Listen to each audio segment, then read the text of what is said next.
The eighth most common question asked by a non-Muslim is that why does Islam permit a Muslim to have non-veg food? Killing animal is a ruthless act. So why does Islam permit a Muslim to have non-vegetarian food? I would like to mention at the outset that a Muslim can be a very good Muslim even by being a pure vegetarian. There's no verse in the Quran, the Hadith that says it's compulsory for the Muslim to have non-veg food. But since the Quran and our Creator Allah subhanahu wa ta'ala have given permission for the human beings to have non-veg, why should we not have? The Quran says in Surah Ma'idah, chapter number 5, verse number 1, Ya ayyuhallazina amanu, O you believe, fulfill your obligations and eat of the four-footed animals with the exception named. Eat of the meat of the four-footed animals with the exception named. Quran says in Surah Nahl, chapter number 16, verse number 5, we have created for you cattle, and from it you derive warmth and many benefits, and of the meat you can eat. Quran says in Surah Mu'minun, chapter number 23, verse number 21, that verily in the cattle is an instructive sign for you. We give you to drink from what is within the bodies, and you derive many benefits from them, and of their meat you can eat. So when Quran has given permission to have the meat of the lawful animals, then why should we Muslims not have it? Let's analyze the scientific as well as the logical reasons for having non-veg food. Today science tells us that in non-vegetarian food, it is a wholesome food. It's rich in protein. And the body requires amino acid. There are 8 amino acids which are not created in the body. It has to be given by the external diet. It's known as essential amino acids. Only in the flesh food do you have all the 8 essential amino acids.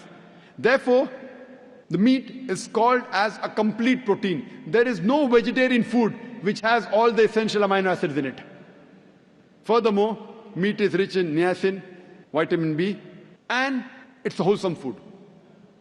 There are many non-Muslims, especially the Hindus, they say that why do Muslims have non-veg? Indians, besides India, they're present throughout the world, 20% population of the world.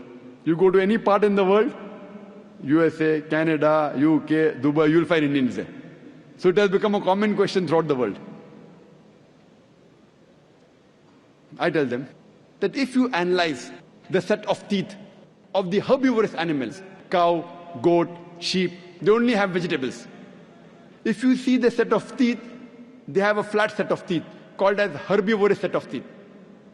If we analyze the set of teeth of the carnivorous animals who only have flesh food, lion, tiger, leopard, they have pointed set of teeth. They have the canine set of teeth. If you analyze the set of teeth of the human beings, if you go in the mirror and see, we have flat teeth as well as pointed teeth. If Almighty God wanted us to have only vegetables, why did He give us the pointed teeth, the canine teeth? For what? To have non-veg. Furthermore, if we analyze the digestive system of the herbivorous animals, cow, goat, sheep, they can only digest vegetables. If they take flesh food, they will not be able to digest it. If we analyze the digestive system of the carnivorous animals, the tiger, the leopard, the lion, they can only digest flesh food. They cannot digest vegetables. But the digestive system of the human beings can digest veg food as well as non-veg food. If Almighty God wanted us to have only vegetables, why did He give us a digestive system which can even digest non-veg food? But natural to have it. We have a small intestine as well as a large intestine for having both veg food and non-veg food. We are neither herbivorous, neither carnivorous, we are omnivorous. And many of the Hindus have a misconception that Hinduism prohibits a human being from having non-veg food. If you read the scriptures of the Hindus, in several scriptures, several places it says that sages, saints had non-veg food. If you read Manusmriti, chapter number 5, verse number 30, it says that the eater, if he eats the flesh of the thing which is to be eaten, then it is good. Even if he does it day after day. Because God has created some to be eaten and some to become eater. When you read Manusmriti chapter number 5 verse number 31, it says that eating meat in sacrifice is not a sin.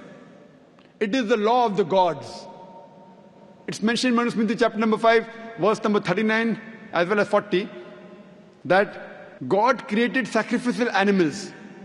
So killing animals in sacrifice is not considered as killing. Furthermore, when you read Mahabharata, Anushasan Parv, chapter number 88, regarding the Pandavas, the 5 brothers, the eldest brother Yudhishthir, he asks Bhishma that while they were doing puja, yagna for the ancestors, he asks Bhishma that what should we give in puja, in yagna, so that our ancestors will be satisfied. So Bhishma replies that if you put in the puja herbs, vegetables and fruits, the ancestors will be satisfied for 1 month. If you give fish, 2 months. If you give meat, 3 months. If you give hair, 4 months. If you give meat of the goat, 5 months. If you give bacon, meat of the pig, 6 months. If you give birds, 7 months. If you give deer, 8 months. And the menu continues. If you give a buffalo, 11 months. And if you give cow, our ancestors will be satisfied for 1 full year. That is beef.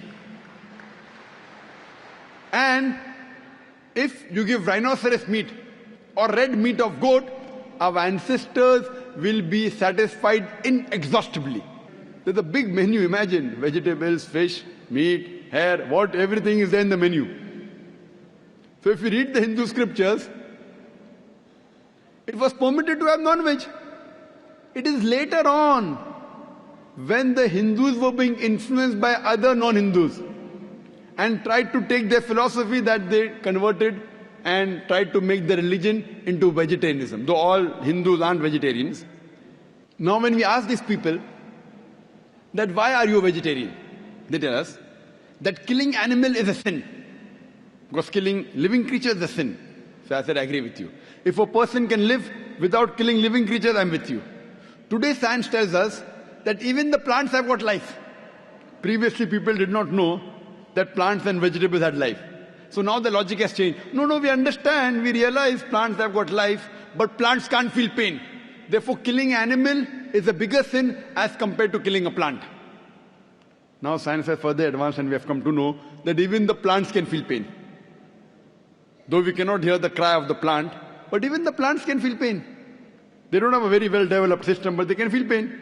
And there was a research done in America that a farmer had made a gadget where you could make the cry of the plant be heard to the human ear.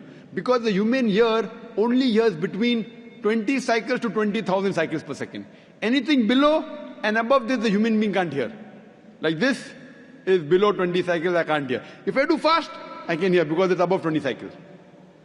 You know the dogs, they can hear up to 40,000 cycles per second. So you may have heard about the silent dog whistle. You blow the whistle, the frequency is between 20,000 and 40,000 cycles per second. The human beings can't hear, the dog hears and comes to the master. So the cry of the plant cannot be heard by the human being.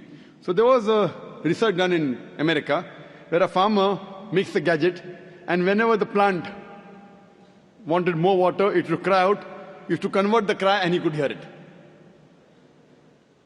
So today, science tells us that even the plants can feel pain. So now, there is a non-Muslim who argued with Maximus and said, okay, Brother Zakir, I agree with you, the plants have got life, the plants can feel pain. But you know, plants have got about 2 senses less as compared to animals. Animals have got 5 senses, plants have got 3 senses. So I say, okay, for sake of argument, I agree with you. The plants have got 3 senses, animal has got 5 senses. So I asked him the question that suppose if you have a brother who's born deaf and dumb, and if someone comes and kills him, will you go and tell the judge, me Lord, give this murderer less punishment because my brother had 2 senses less? In fact, you'll go and tell the judge, give this murderer double punishment. My brother was masoom, could not hear, could not speak. Give him double punishment. So where is the logic? 2 senses less, so less punishment. In Islam, it does not work two senses less or two senses more. Quran says in Surah Baqarah chapter 2 verse number 168, eat of the things which are good and halal for you. What is permitted and what is good you can have. So what is halal, what is lawful, and what is permitted and what is good you can have. As far as non-Muslims who are against eating non-veg, if I agree that fine, we should not kill any animals, the population of the cattle, it grows so fast that if we stop eating animals, there will be overpopulation of cattle in the world. So now we have overpopulation of human beings in some countries, India, China. We'll have problems with overpopulation of cattle. And personally, if non-Muslims don't have non-veg, I've got no problem. Believe me, I've got no problem. Because if in India, all the non-Muslims start having non-veg, then maybe the price of mutton and beef will go up. So for me, no problem. If they don't have non-veg, I've got no problem. But if someone tells me that eating non-veg is haram, it's a sin, that's the time I give all this logical explanation.